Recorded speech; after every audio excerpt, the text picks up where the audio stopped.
अनोळखी व्यक्तीला भेटायचं नाही. कोणी काही खायला दिलं तर खायचं नाही. आपण अगोदर लहान मुलांना सांगायचो की अनोळखी व्यक्तीला बोलू नका, कोणी खायला जरी काही दिलं तरी खाऊ नका, बरोबर ना? त्याचप्रमाणे आपल्याला आता लहान मुलांना तसेच 50 वर्षांवरील व्यक्तींना एक गोष्ट सांगायची आहे आणि ती गोष्ट स्वतः फॉलो करायची आहे. ती गोष्ट म्हणजे तुम्हाला कुठल्याही अनोळखी लिंकवर क्लिक करायचं नाही.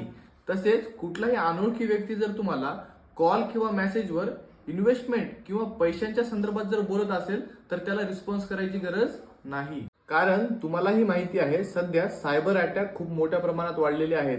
मागच्या फक्त 15 महिन्यांमध्ये मुंबई येथे 1127 करोड रुपयाचा ऑनलाईन स्कॅम झालेला आहे आणि 90% सायबर अटॅक हे एखाद्या मेलवर किंवा व्हॉट्सअपवर एखादी अनोळखी लिंक क्लिक केल्यामुळे होत आहेत आणि पुढील काळामध्ये हे मोठ्या प्रमाणामध्ये वाढणार आहेत. त्यामुळे अशा कुठल्याही अनोळखी व्यक्तीने पाठवलेल्या लिंकवर क्लिक करू नका. तुम्हाला अशी एखादी लिंक आली असेल किंवा मेसेज आला असेल तर तुम्ही त्याबद्दल मला सांगू शकता.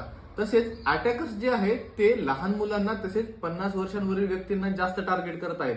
त्यामुळे त्यांना याबद्दल सांगायचं आहे. वाढते स्कॅम्स आणि सायबर अटॅक्स पाहता आम्ही तुमच्यासाठी लवकरच एक सेशन ठेवणार आहोत. ते सर्वांनी नक्की अटेंड करायचं आहे. व्हिडिओ आवडला असेल तर लाईक आणि कमेंट करा आणि मामाला फॉलो करा.